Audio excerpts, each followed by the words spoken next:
వ్యసనాల్లో 10 సంవత్సరాలు నా బిడ్డలతో ఎన్నో వేదనలు. ఎక్కడన్నా త్రాగుబోతూ మొగుడుతూ భార్యే బాధపడుతుంది, కానీ నా కొడుకు నాకు కూతురు కూడా భాగస్వాములండి. వాళ్ళ నాన్నగారు నిద్రపోయే వరకు ఎన్ని అవస్థలు పెట్టినా, ఎన్ని మరి ఇబ్బందులు పెట్టినా సరే కానండి నాతో పాటే ఉండేవారు నేను పడుకునే వరకు. మరి నేను 16 సంవత్సరాలు అప్పుడే మరి నాకు వివాహం చేశారు కానండి. నేను ఇంత ధైర్యంగా ఆయనతో ఉండడానికి కారణం మా నాన్నగారండి. మా నాన్నగారు నాకు గైడెన్స్ అండి. చూడండి, పిల్లలకు కోచింగ్ ఇస్తారు చూడండి. నాకు తల్లి లేకపోయినప్పటికీ మా నాన్నగారు 15 రోజులు నెల రోజులు రాకపోయేసరికి లెటర్ రాస్తే ఆ లెటర్ పట్టుకుని వచ్చేసేవారండి నా దగ్గరికి. అయితే మరలా నేను పిల్లల్ని తీసుకుని ఎక్కువ మరి గైరాజర్గా తిరిగేవారండి నా డ్యూటీలు మానేసి. అయితే మరి ఎక్కువ మా నాన్నగారు పిల్లల్ని తీసుకుని నేను వెళ్ళిన రోజున అనేవాడు, వద్దమ్మా ఇక్కడే ఉంది కానీ ఇంకెళ్ళొద్దు అనేవారండి. 1 రోజు 2 రోజులు 3వ రోజు కానించి నాకు క్లాస్ మొదలు పెట్టేవాడండి మా నాన్న. మరి అలా ఉండాలమ్మా, ధైర్యంగా ఉండాలా, అసలు నువ్వు మగాడగా పుట్టవలసిందా, నువ్వు జయించాలి అతన్ని, నువ్వు ఎన్ని కష్టాలన్నీ సరే భరించాలా, నువ్వు మరి నీ బిడ్డలు ఆయన ఇవ్వాలి కాకపోతే రేపొద్దునైనా బాగుపడతాడు, నీ బిడ్డలు సంతోషిస్తారు, బాగుంటారు, నీకు నేనున్నాను కదా. రెండో తమ్ముడు మా అల్లుడండి, తమ్ముడిని పాపకు చేసుకుంది కానీ నీ కొడుకు నిన్ను మరి పోషిస్తాడు అని ధైర్యం చెప్పేవాడండి. తెల్లారేటప్పటికి నేను మళ్ళీ బయలుదేరిపోయేదాన్ని అండి. ఎన్ని అవస్థలు పడినా ఏమైనా ఈయన ఎక్కడున్నా అన్నిటికి. ఇప్పుడు ఈ సాక్షి నేను ఎందుకు చెప్తున్నానంటే అండి, మా నాన్నగారిని జ్ఞాపకం చేసుకోవడానికండి. నీతిమంతుని జ్ఞాపకం చేసుకుంటారు, మరి ఎంతో ఆశీర్వాదం అంటున్నారు కదండి. నాన్నగారు సంవత్సరం నా దగ్గర ఉన్నారండి. మేము ఈ ద్రక్క చెల్లెళ్ళము, 3 అన్నతమ్ముళ్ళండి నాకు. అయితే అక్క మరణించింది. 3 తమ్ముళ్ళు ఉన్నతమైన ఉద్యోగాల్లోనూ ఉన్నారండి. అయితే మరి నాన్నగారు సంవత్సర కాలం నుంచి నీరసపడిపోయారు, నడుస్తున్నారు, కొంచెం బాత్రూమ్ అంటున్నారు, లెటర్న్ అంటున్నారు, అన్నం తినిపించడం అవి ఇవినండి. అయితే మరి జోష్న భర్త నా 2వ తమ్ముడండి, వాళ్ళ ఇంట్లో కూడా ఉన్నారండి. అక్కడ నీరసపడిపోతే కోటనందూరు తీసుకెళ్ళిపోయామండి. అసలు ఊరు కోటనందూరండి. అయితే అక్కడ పెద్ద తమ్ముడు కూతురు పురుడు వచ్చిందండి. అక్కడ 3 నెలలు వాళ్ళకి కుదరదు అని వాళ్ళ అవస్థను చూసి ఇక్కడ మరి బిడ్డలను వదిలేసి 3 నెలలు ఉన్నానండి అక్కడ ఉండి చర్చకు కూడా దూరం అయిపోయేదాన్ని అండి. వాళ్ళు వెళ్ళేవారు, నాన్నగారిని కనిపెట్టుకుని ఉండేదాన్ని.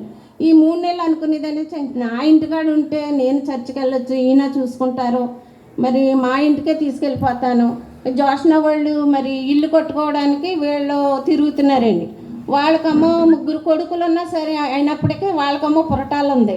3వ తమ్ముడేమో నేను చిన్నపిల్లలతో ఉన్నాను, 3వ లేరులో ఉన్నాను, నేను ఎక్కడికి ఏదన్నా వస్తే నేను ఏం చేయగలను, ఇక్కడైతే మీరు అందరూ చూసుకుంటారనే 3వ తమ్ముడండి. చూడండి, 3 కొడుకులు. నేను అనుకున్నాను, ధైర్యంగా తీసుకొచ్చేసానండి ఇక్కడికి. మా పాపను కూడా నేను అడగలేదండి, నేను చూసుకుంటాను, మీ 3కి కుదరలేదు కదా, ఇన్ని అవస్థలు పడి నన్ను పెంచాడు కదా, నన్ను పోషించిన నా తండ్రి, నన్ను చిన్నప్పటి నుంచి నన్ను ఎలా పెంచాడో ఎలా చూశాడో నా తండ్రిని కూడా నేను అలా చూసుకోవాలన్న ఉద్దేశంతో నేను తీసుకొచ్చానండి. దానికి నా భర్త కూడా చాలా సహకరించారండి, చాలా సహకరించారు. అంతలాంటి మనిషి మరి ఈయన మరి పాప పుష్పత అయ్యేటప్పటికీ ఈయన అన్ని వ్యసనాలు మానేశారండి, స్థిరపడ్డారండి. అయితే మరి నా భర్త కూడా ఎంతో చేసేవారండి. ఆ నాన్న పాస పోసేసిన తొడ్డం, మరి నేను లేచేటప్పటికి నాన్న ఏం గత్తర్లు చేసినా సరే ఇది చేయడం. నాన్న కొంచెం 90 సంవత్సరాలండి ఇంతకీ నాన్నకి. ఈ 90 సంవత్సరాలకి కొంచెం పరాక మాటలు, కొంచెం గడుసర మాటలు మాట్లాడేవారండి. అయినా సరే సహించుకునేవారండి ఆయన. నేను మరి నాన్నకి నేను ఈ రోజున ఇలా నిలబడటానికి మా నాన్నగారు చిన్నప్పటి నుంచి తెల్లవారుజాములు లేచి పాటలు పాడేవారండి ఆయన బాత్రూమ్కి వెళ్ళడానికి. ఆ పాటలో మేము మా అక్క చెల్లెళ్ళు ఇద్దరం అందుకొని మళ్ళీ ప్రార్థన చేసుకుని అలవాటండి. అయితే నాన్న సంవత్సరం అంతా దేవుని పాటలండి. చచ్చిపోయి 10 నిమిషాల ముందు కూడా అమ్మ పాట పాడినా అన్నారండి. పాట పాడతావు, నీకేం పని ఉంది, మళ్ళీ వంట మళ్ళీ 7 గంటలకల్లా నీకు భోజనం పెట్టకపోతే మళ్ళీ కేకలేసేస్తావు అన్నానండి. నేను ఆ రోజు ఆ పాట వినలేకపోయానండి. నాన్న మరి ఎక్కడైనా సరే నేను పొయ్యి దగ్గర పాట అందుకుంటే నాన్న అందుకోవడం అండి.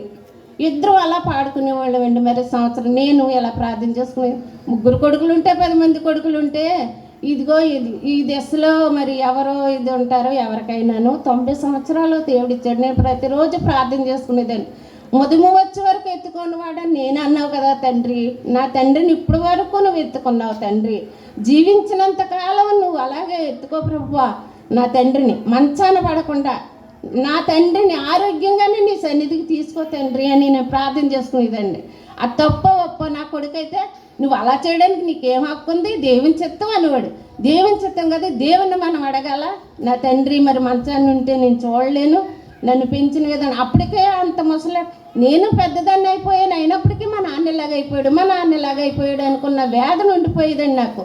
సంవత్సరం అంతా నా దగ్గర ఉన్నాడేమో మరి చాలా బాధ, ప్రతి పనిలోనూ ప్రతి విషయంలోనూ నాకు ఎంతో వేదనగా ఉంటుందండి. సరే ప్రార్థన పెట్టించుకుందాం, నాన్న కొరకు ప్రార్థన పెట్టించుకుందాం, జ్ఞాపకం చేసుకుని మీ అందరికీ పిలుచుకుందామని నేను ఎంతో ఆశపడ్డానండి.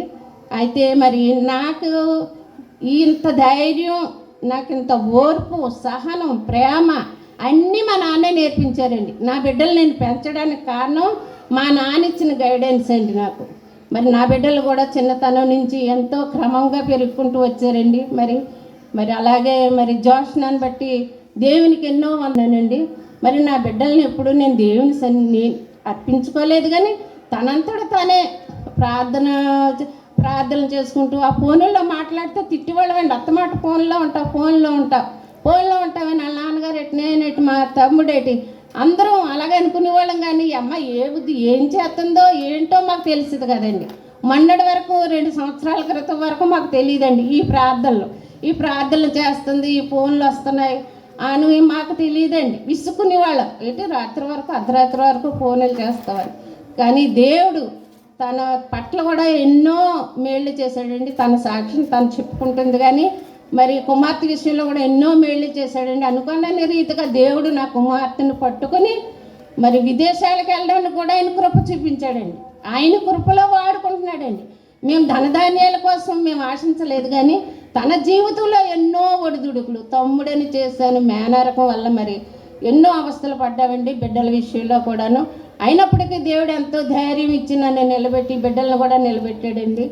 మరి ఇగో కూడి వచ్చిన మీ అందరికీ వందనాలండి. మరి చెప్తే ఎంతైనా ఉంటుందండి సాక్ష్యం, సమయం కూడా లేదు. మరి దేవునికే వందనాలు. కూడి వచ్చిన మీ అందరికీ వందనాలండి. అయ్యగారికి నా నిండు వందనాలండి. మరి నా కుటుంబంలో మరి నా కొడుకు కోసం మరి నేను ప్రార్థన చేస్తూనే ఉన్నానండి అన్ని సంవత్సరాలను. కొన్ని సంవత్సరాల నుంచి చేతలే ఆయన చిత్తం. ఉద్యోగం లేదండి బాబుకి, ఆయన చిత్తం ఆయన ఎప్పుడు ఇస్తాడో ఆయన చిత్తం ఆయనకి తెలుసు ఏ సమయం ఇవ్వాలో అని నేను మరి బాబు విషయంలో అలాగా మౌనంగా ఉండిపోతున్నానండి. మీరందరూ నా కుమారుడు మరి ఉద్యోగం కోసం ప్రార్థించండి. తర్వాత పరిపూర్ణమైన విశ్వాసంలో నా భర్త పరిపూర్ణమైన రక్షణలో ఉండేలాగా మీ అనుదిన ప్రార్థనలో జ్ఞాపకం చేసుకొని ఈ కొద్ది సాక్ష్యం నేను ముగిస్తున్నాను. ఆరాధిద్దాం.